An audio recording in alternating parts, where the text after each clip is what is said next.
PID tem ação proporcional, integral e derivativa.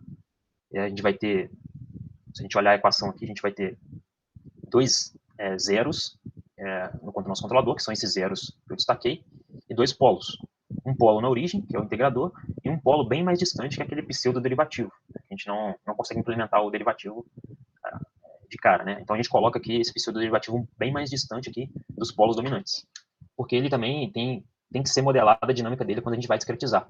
Então ele não pode ficar tão distante aqui do nosso sistema, porque senão a gente vai ter que usar uma taxa de amostragem muito grande, o que viabilizaria a gente usar um controlador digital, né? Um controlador digital nosso a gente vai exigir muito dele. Então esse pseudo-derivativo tem que ter um trade-off entre taxa de amostragem e a distância dele. Mas de forma geral, né, a atuação proporcional do nosso PID, ele é um amplificador, basicamente. Então a gente vai pegar o erro e amplificar aquele erro. Essa é a ação proporcional. E os efeitos que ela tem na planta é acelerar a resposta do sistema. Nossa resposta do sistema fica mais rápido, porque ele acaba respondendo mais rápido, mas ele não elimina o erro de estado estacionário. E além disso, ele também acaba colocando bastante ruído, né? Se eu tiver um ruído no erro, eu vou estar amplificando esse ruído. Então, se eu fosse implementar aquele controlador realmente que a gente projetou, eu teria que usar amplificador operacional, resistores, né, e capacitores para implementar aquilo. Que é uma coisa que não se faz hoje em dia. No mundo, pega um microcontrolador lá e implementa. Já a ação integral, ela contribui para diminuir o erro de regime permanente. Né? Ela pode ser implementada analogicamente ali utilizando um capacitor. A gente usa aquelas equações que vocês aprenderam em eletrônica, provavelmente, com amplificador operacional, e determina a equação diferencial. Essa equação diferencial, quem vai dar essa característica de integração vai ser o capacitor. A característica da ação integral é que ela tende a diminuir bastante o erro de regime permanente, tendendo a eliminar esse erro. A parte derivativa do controle, às vezes denominada controle de taxa, ela tem um caráter antecipatório, né, um caráter meio que de prever o futuro. Então, se o erro estiver diminuindo muito, ela toma uma atuação baseada nessa taxa de variação do erro. Né? Se o erro está diminuindo, poxa, vamos tentar consertar esse erro aqui para ele não derivar tanto. E se ele estiver aumentando muito, ele age ali ao contrário, tentando diminuir o erro. Então tem um caráter antecipatório. Ele aumenta o amortecimento, né? Os efeitos produzidos por esse controlador derivativo, ele aumenta o amortecimento, melhora a estabilidade do sistema, né? Porque o nosso sistema, que ele está adicionando ali basicamente é um zero, né? Então ele cancela algumas características do sistema, então ele melhora a estabilidade. Ele diminui o sobressinal e melhora a resposta transitória. Na verdade, é o que a gente está imaginando. Ele tem um zero ali, e ele vai cancelando com outros zeros da planta, tornando a planta um pouco melhor ali em termos de resposta transitória. A implementação dele é feita também com amplificadores operacionais e capacitores, né? Porque ele é basicamente analógico. É o efeito anti-wind-up do controlador ideal, do integrador ideal. Na prática, todos os atuadores que a gente tem, né, conversor, por exemplo, ele vai ter um limite. Ele não vai conseguir setar uma tensão maior do que um determinado valor. Então, quando a gente uma ordem para esse conversor, dele setar, vamos supor que ele funciona no máximo a 100 volts, e eu peço para ele funcionar a 120, ele não vai funcionar a 120, ele vai continuar no 100 volts. E a gente representa isso matematicamente como um saturador. Então, nesse saturador, eu vou ter um limite superior e um limite inferior. Ali dentro, eu trabalho basicamente linear. Então, o que eu coloco, eu tenho como saída. Se eu setar 50 volts, eu vou ter uma saída de 50 volts. Se eu setar 70, eu vou ter uma saída de 70 volts. Mas eu vou ter ali um limite máximo, um limite mínimo, que eu não consigo passar disso. Isso é uma coisa não linear. E essa ideia não linear, a gente tem que acabar modelando ela, porque o nosso integrador ele funciona totalmente diferente. Quando, por exemplo, eu saturar, meu erro integral ele vai continuar sendo integrado. E quanto mais tempo eu fico saturado, maior esse termo integral. Quando isso acontece, a gente fala em inglês, né, que o termo integral winds up, né, ele acabou travado, né, nosso integrador acabou sendo travado. Isso faz com que a malha de realimentação ela fique quebrada, a gente não consegue, a gente está medindo um determinado erro, o erro ainda está grande, mas a gente não está tomando nenhuma atitude. Então, nossa malha de realimentação ela fica não linear, ela se quebrou, essa malha de realimentação. E para que esse controlador volte a trabalhar na forma correta, na região linear, é necessário que esse termo integral ele fique descarregando. Né? Então a gente tem que colocar, por exemplo, um erro negativo para ele parar de integrar, vir desintegrando, né, diminuindo o erro até funcionar de forma correta. E a consequência disso é que o sistema acaba ficando mais lento e oscilatório, né, por conta dessa não linearidade. Então aqui essa figura mostra num sistema realimentado, né, aqui esse Y aqui é a saída, a minha saída, e aqui a gente tem um atuador que na verdade ele está saturando. Né? Eu tenho aqui um saturador. Vou trabalhar numa região linear, depois aqui eu vou ter limite superior e inferior. Né?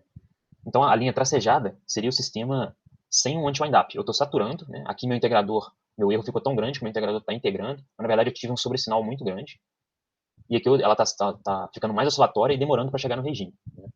Agora, se eu usar um sistema anti-windup, que é o que a gente vai aprender agora, a gente vai ter uma ideia agora do que é, meu sistema fica com essa resposta contínua aqui, que é uma resposta bem melhor. Eu não tenho aquele sobressinal, né?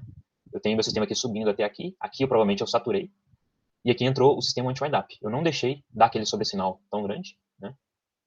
E aqui eu continuei de forma não saturada, né, com o windup funcionando. Provavelmente aqui eu parei de ter o anti-windup funcionando e aqui meu sistema voltou a trabalhar normalmente. Então vocês percebem que nessa curva em vermelho aqui, que é o sistema com anti-windup, a resposta ficou bem melhor. Eu não tenho um sobressinal tão grande, não forcei minha planta. Então, basicamente, isso que a gente vai aprender. Como que a gente faz esse mecanismo anti-windup? Existem várias maneiras, né, de evitar que esse termo integral ele continue integrando mesmo quando a gente tem um erro.